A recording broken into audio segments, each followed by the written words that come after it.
new room. Alright, go ahead. This is Robert.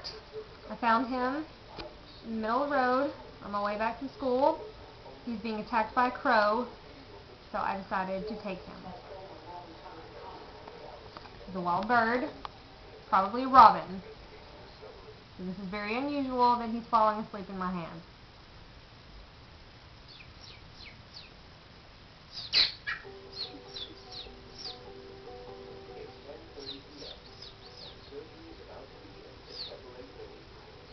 Come on. Talk to me. He's about to fall over. He's asleep. Battery's about to die. Huh? Battery's about to die.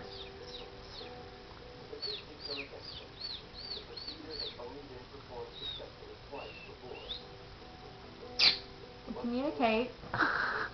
Hey! And he hasn't bit you at all? He has not bitten me, nor has he pooped on me.